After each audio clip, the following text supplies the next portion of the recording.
नमस्कार, मैं हूं श्यामगिरी। आप देख रहे हैं हमारा चैनल मुद्दा भारत का। मुद्दा भारत का यानी मुद्दा आपका। आज हम चर्चा करेंगे महाराष्ट्र की राजनीति से ही।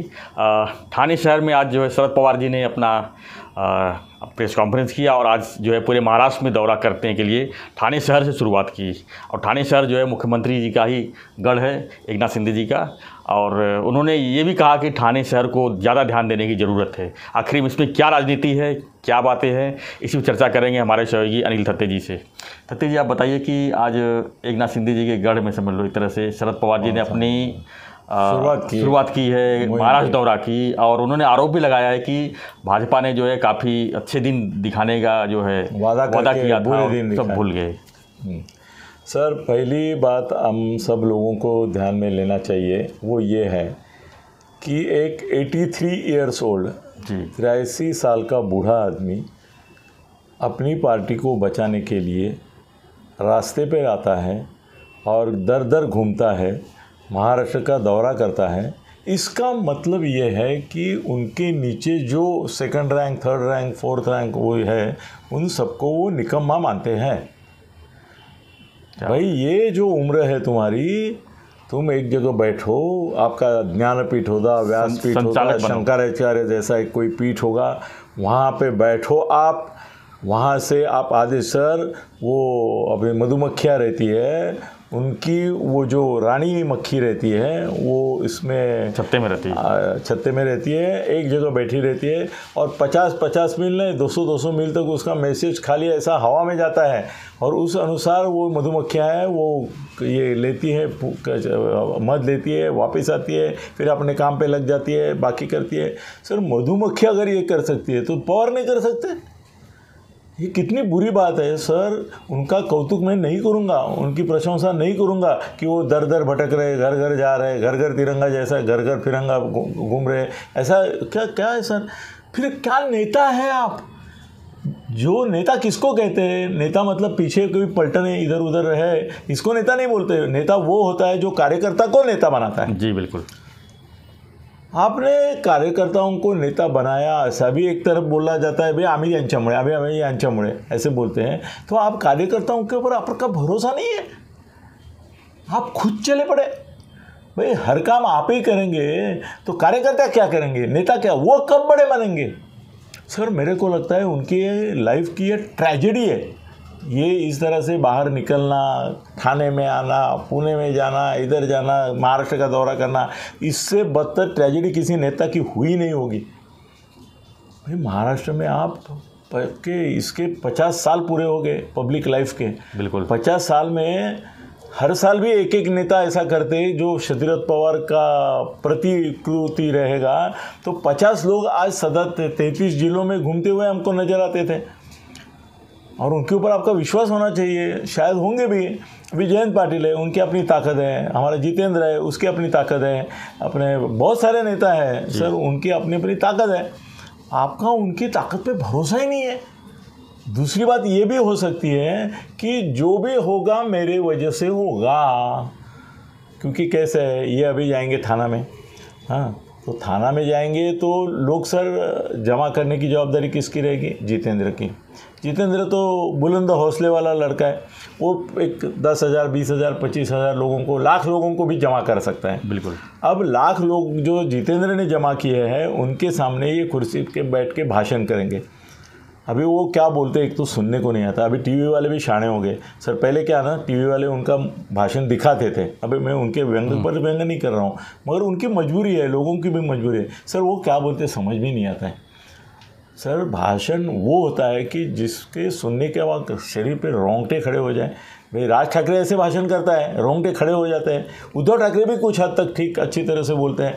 एकनाथ शिंदे अच्छा है, अभी कल का एकनाथ शिंदे है, अभी लीडर देखो कैसे बनता जा रहा है। फडणवीस अच्छे बोलते हैं। ये बोलते क्या है, वो उनको खुद को छोड़ के किसी को समझ भी नहीं आता। अब चैनल वालों ने बाजू में लाइन डालना चालू किया कि वो क्या बोल रहे हैं, क्योंकि वो पकड़ के एक एक लाइन को ये करते हैं। सर, ऐसे में अगर पवार साहब सामने बैठे हैं तो मेरे को तो लगता है कि उससे कोई प्रेरणा मिलने के बजाय लोग सोचेंगे, अरे अरे अरे अरे क्या अवस्था है, 83 साल के बूढ़े नेता, इतने महान नेता, मगर इतने लहान कार्यकर्ता इनके कैसे हो गए कि इनको खुद को जाना पड़ रहा है। सर अगर मेरे बाप ने कोई इंडस्ट्री स्टार्ट की है, वो इंडस्ट्री अगर मैंने संभाले बिगड़ मैं नहीं संभाल पा रहा हूँ, तो उसको अगर फिर से ऑफिस में आना पड़ा तो ये मेरे लिए तो डूब मरने की बात हो गई चुल्लू भर पानी में। कि भाई पवार साहब आते हैं, इसका प्रशंसा क्या करते हैं, अरे खुददार हो तुम तो चुल्लू भर पानी में डूब मरो, कि भाई मैं उनको तकलीफ़ दे रहा हूँ, ये क्या बात है? मैं नहीं समझ सकता। भाई पुत्रेशु षोडशे वर्षे मित्रवत समाचरित, मतलब 16 साल का भी लड़का हो गया तो मित्र जैसा उससे के साथ बर्ताव करो। आपके बच्चे 60-70 साल के होने लगे, उनके कितने नेता अभी 60 और 70 के बीच में हैं, चलो ये भी 60 के तक पहुंच गया, जितेंद्र भी अभी 55 में रहेगा, तो उनके ऊपर भरोसा आपका नहीं, इसका ये निदर्शक है कि मैं ही जाऊंगा। दूसरा एक ऐसा पवार साहब का वो एक हमेशा आदत रहा है कि पूरा पॉलिटिक्स मेरे ऊपर फोकस होना चाहिए, ना वो अजीत दादा के ऊपर होना चाहिए ना किसी और के ऊपर, मैं मेरी पार्टी। मतलब उन्होंने कभी ये नहीं कहा कि इंदिरा इज़ इंडिया जैसा कुछ कहा नहीं, मगर उनके मन में ये रहा कि मेरे बिना पार्टी का कुछ चलता नहीं होता नहीं, ये बात मैं बार बार बार बार एम्फोसिस करूँगा। तो कुछ ज़रूरत नहीं, वो पूना में बैठते थे, बारामती में भी बैठते थे, और यहाँ से उनको फ़ोन आता भाई रैली करूँ, करते थे। अभी एकनाथ शिंदे के गढ़ में वो आए। सर कैसे है ना कि ये बुरी बात है सर, वो हार्डली 50 साल का लड़का है एकनाथ शिंदे, 56 अभी 56, चलो 56, अब भी अभी मुख्यमंत्री बन के 2 महीने हुए हैं, 2 महीने हुए हैं जी। इसके पहले तो ऑर्डिनरी मंत्री थे। तो एक महीना बोल सकते हैं, 1 महीना तो भागदौड़ में ही है। सर कैसे है ना कि आप इतने बड़े 50 साल का, तो भाई उसकी उम्र है उतना तो आपका पॉलिटिक्स है, और आपने चैलेंज किसको समझा, चैलेंज देने किसके लिए आए? आप चैलेंज दे भी रहे और या ले भी रहे तो किसके सामने? एक 56 ईयर्स ओल्ड 2 महीने का बच्चा है, वो 2 महीने का मुख्यमंत्री पद है ना उसका, वो अभी पलने में है इसमें, हाँ?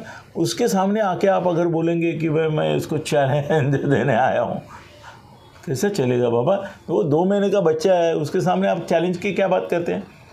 और ये गलत है, गलत है। जिस तरह से उन्होंने आरोप लगाया कि थाने को ध्यान देने की ज़रूरत है, और भाजपा ने जो है सर ये अच्छे सपने दिखाए। सर एक जब बात समझ के चलो, वो थाने में आए, बोले मैं थाने की ओर लक्ष्य देने की ज़रूरत है।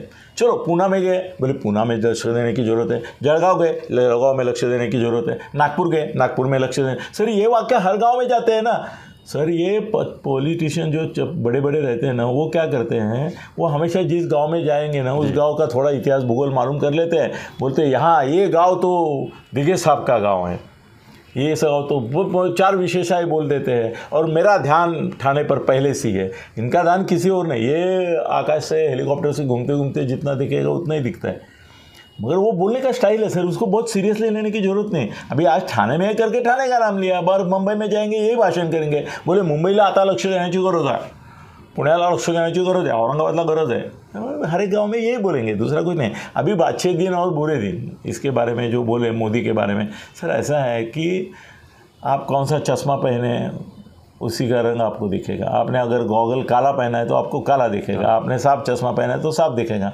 अभी पवार की मजबूरी ऐसी है कि एक तरफ वो महाराष्ट्र में उनकी जो एक सल्तनत थी वो डूब रही है, अभी वो बिखुर रही है सर। अभी कांग्रेस के कम से कम 10-12 हो गए, वो जिस दिन हो जाएंगे ना 2/3 वो टूटेगी।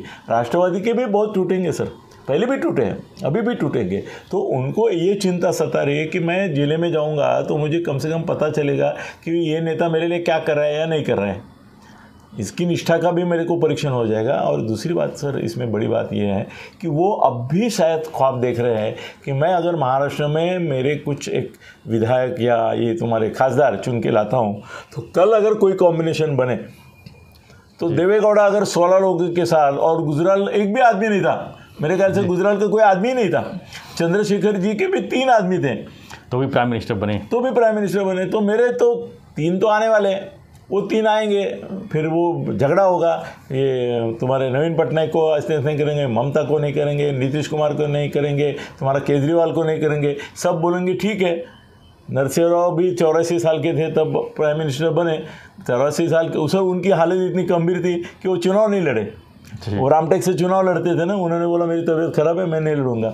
तो इनका भी ऐसा है कि वो शायद वो भी ख्वाब देखते होंगे, क्या मालूम महाराष्ट्र का ये करेंगे, उसकी वजह से मीडिया अटेंशन उनके ऊपर है। सर एक महान आदमी है मगर बहुत लहान बातें सोचता है, ऐसा मेरा कहना है। तो ये जो पदयात्रा वगैरह करने दो, यात्रा करने दो उनको, मगर ये उनके जो नेता है उनके लिए ये मानहानि का विषय है, ऐसा मुझे लगता है। धन्यवाद सत्य जी। तो हम चर्चा कर रहे थे कि शरद पवार जी का जो है महाराष्ट्र दौरा, जिन्होंने थाने शुरुआत की है और थाने को ज़्यादा ध्यान देने की जरूरत बताई है उन्होंने, और भाजपा के भी आड़े हाथों लिया है। तो उनका दौरा कितना कामयाब होता है ये वक्त बताएगा। आपको हमारा वीडियो कैसा लगा हमें ज़रूर कमेंट बॉक्स में लिखिए। वीडियो पसंद आए लाइक शेयर सब्सक्राइब करना ना भूलिए। धन्यवाद। जय हिंद, जय महाराष्ट्र।